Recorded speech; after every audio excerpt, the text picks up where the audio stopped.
अब हम लोग पढ़ेंगे श्वसन तंत्र पढ़ेंगे, ठीक है ना। श्वसन तंत्र, देखो श्वसन तंत्र में क्या है, अब क्या होता है, यहाँ मान लो सूर्य है, ठीक है ना। सूर्य के प्रकाश से खाना कौन बनाता है, जो पेड़ पौधे होते हैं, ठीक है ना। सूर्य के प्रकाश से क्या करता है, ये खाना बनाता है सूर्य के प्रकाश से। अब देखो ये जो पेड़ पौधे हैं, पेड़ पौधे से ही किसको हम लोग भी खाना बनाते हैं, जितने भी जीव जंतु होते हैं, ठीक। मान लो जीव जंतु होगा ये गाय बना देते हैं, ठीक है। ये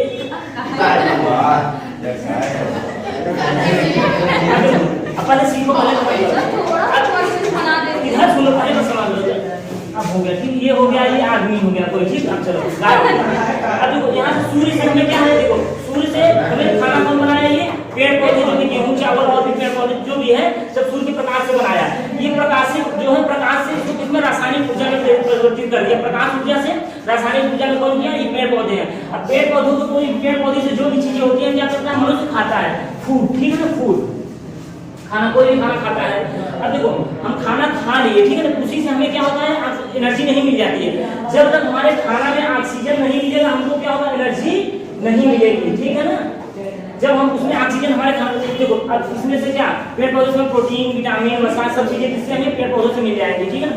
अब ये पेड़ पौधे ले लिया, उसका फूड प्लस उसके साथ जब हम ऑक्सीजन मिलाएंगे तब हमको जाके एनर्जी मिलती है। एनर्जी प्लस कार्बन डाइऑक्साइड क्या होता है, फिर ये रिलीज करते हैं, जीव जंतु रिलीज करते हैं। तो फिर कार्बन डाइऑक्साइड ये कौन लेता है, ये पेड़ पौधे लेते हैं, लेते नहीं लेते हैं। तो ये क्या है, हम इनसे हैं, हम उनसे हैं, ठीक है ना। क्या पेड़ पौधे पे वो भी निर्भर है, वो भी हम पे निर्भर है, ठीक है ना।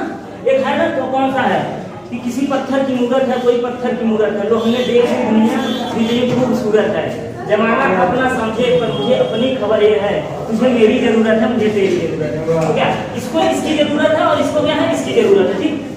तो अब इसके आगे आप लोग सोचना पड़ते हैं, कितना समझ में नहीं समझ पाते आता है, चलो ठीक है, चलो।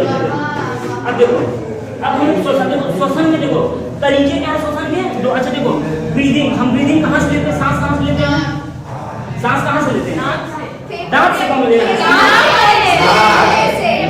नाक से। हम सांस की ब्रीदिंग किसे लेते हैं, नाक से लेते हैं। जब हम श्वसन की क्रिया कहाँ से करते हैं, तब हम फेफड़े से करेंगे, ठीक है। लेकिन हम ब्रीदिंग हमारा नाक से ही होता है, ठीक। लेकिन हम श्वसन जब कहेंगे कि हम श्वसन कहाँ से होता है, तो फेफड़े से होता है, ठीक।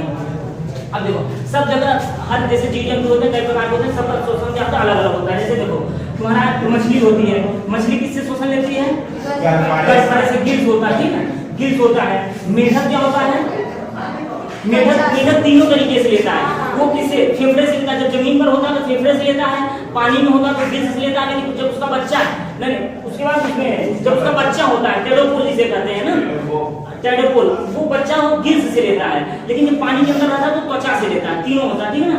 अब देखो सुनो, जो मेढक के जो बच्चे रहे होंगे तो देखे होंगे, जब छोटे छोटे रहते हैं तुम लोग नहीं देखे होंगे, वो मछली के जैसा रहते हैं। देखो निकालोगे तो पता डिफरेंस नहीं कर पाओगे, मेढक के ही है क्या मछली के हैं। तो उसमें भी थोड़ा सा ऐसे क्या होता है, जैसे गिल्स सब मछली के होते हैं उसमें भी होते हैं। तो वो जो बच्चे होते हैं तो गिल्स लेते हैं, उसका जब जमीन पे होते हैं तो फेफड़ा से लेते हैं, उसके बाद जब पानी के अंदर होते हैं तो त्वचा से लेते हैं, ये ठीक है ना। ये मछली है, मेढक हो गया। जैसे कीटे होते हैं, जो कीट होते हैं तो वो ट्रैकिया से लेते हैं अपने ना, ट्रैकिया भी कहाँ से आता है हम देखते हैं, ठीक।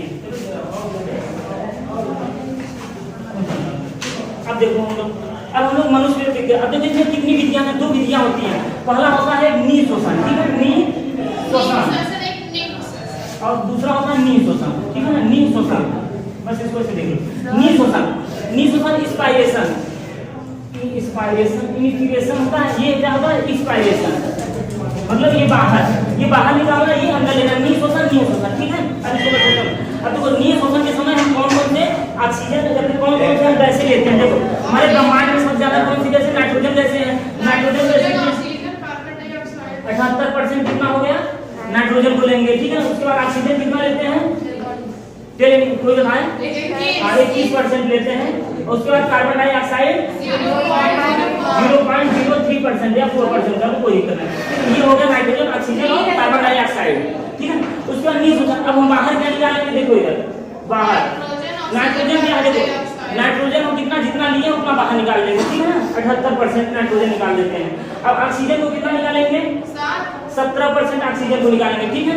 उसके बाद कार्बन डाइऑक्साइड को कितना निकालेंगे, 4.6% होता है, लेकिन 4% रखो इसको एग्जैक्टली। देखो इधर दो बराबर हो गया, इधर होगा, इधर होगा। तो देखो हम लेते हैं नाइट्रोजन, ऑक्सीजन, अब जितने भाई हमारे वायुमंडल में गैस है सभी लेंगे, ऐसा तो नहीं छान लेंगे। अच्छा मछलियां क्या करती है, सांस कैसे लेती है पानी के अंदर, गैस से जो H2O होता है, पानी होता है ना, तो पानी में से क्या करते हैं वो हाइड्रोजन को छान के ऑक्सीजन ले लेते हैं। हमारा पानी किससे बनता है, हाइड्रोजन और ऑक्सीजन से बनता है। अच्छा हम लोग जैसे हाइड्रोजन और ऑक्सीजन अलग करना होगा क्या करते हैं, विद्युत अपघटनी विधि होती है, जो केमिस्ट्री में था तो उसको बताया था विद्युत अपघटनी। तो उसको मछलियां क्या करते हैं, हाइड्रोजन को क्या करते हैं छान के सिर्फ ऑक्सीजन ले लेती हैं उसमें जल से। तो ये निःशोषण हो गया। निःशोषण ये क्या थी, शोषण की विधियां थी। अब देखो शोषण के प्रकार होते हैं। शोषण के प्रकार कितने होते हैं बताओ, शोषण के 2 प्रकार होते हैं। अब कोई बोल नहीं रहा है और डिवीजन चल रहा है, ठीक है, और पढ़ते लिखते नहीं हो। देखो इसमें कितने होते हैं, 2 होते हैं। कौन कौन से होते हैं, वायवीय शोषण और अवायवीय शोषण, ठीक है ना।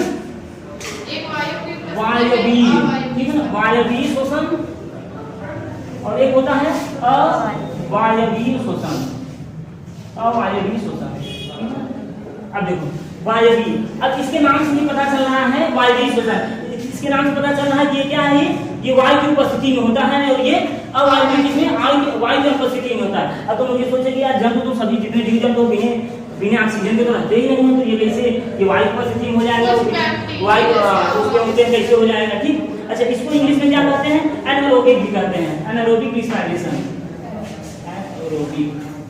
और उसको क्या कहते हैं, उसको कहते हैं एनारोबिक।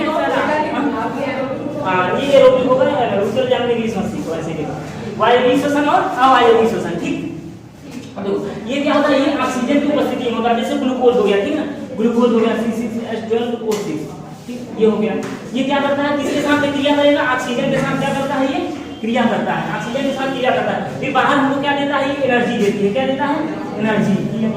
पहले देखो carbon dioxide, carbon dioxide plus energy, energy कितनी रहती है इसमें, हाँ एनर्जी प्लस के पानी भी रहता है, ठीक। उसके बाद 670 किलो कैलोरी, 670 किलो कैलोरी, ठीक है ना। अब कोई फूड है, खाना है, ठीक है, उसके साथ हम ऑक्सीजन मिलाते थे तब जाकर हमको क्या मिलती थी, एनर्जी मिलती थी। सीधे खाना खाओ, खाना के साथ जब तक ऑक्सीजन नहीं मिलेगा आपको एनर्जी नहीं मिलेगा। कितना 670 किलो कैलोरी मिलती है, ये किससे, ग्लूकोज। अच्छा फैट जो है, फैट हमें सबसे ज्यादा एनर्जी देती है, इसीलिए ज्यादा फैट और चीजें ज्यादा लोग खाते नहीं है, ठीक है ना, फैट ज्यादा नहीं खाते हैं। अच्छा फैट जैसे हम ले लेंगे तुम्हारे, तो फैट से 2380 किलो कैलोरी तक एनर्जी मिलती है, इसीलिए बहुत कम मात्रा में हम फैट लेते हैं। तो वायवीय शोषण, अच्छा इसमें जो होता है क्रिप्स चक्र भी होता है, क्या होता है, क्रिप्स चक्र में, ठीक। अच्छा इसमें जो होता है ये वायवीय शोषण जो होता है, ये अधिकतर क्या होता है, ये मानव में होता है और ढेर सारे जंतुओं में होता है, ठीक। हाँ अब देखो, हाँ सही है। अभी देखो इसमें माइटोकॉन्ड्रिया होता है, माइटोकॉन्ड्रिया, ये कहाँ होता है, माइटोकॉन्ड्रिया में।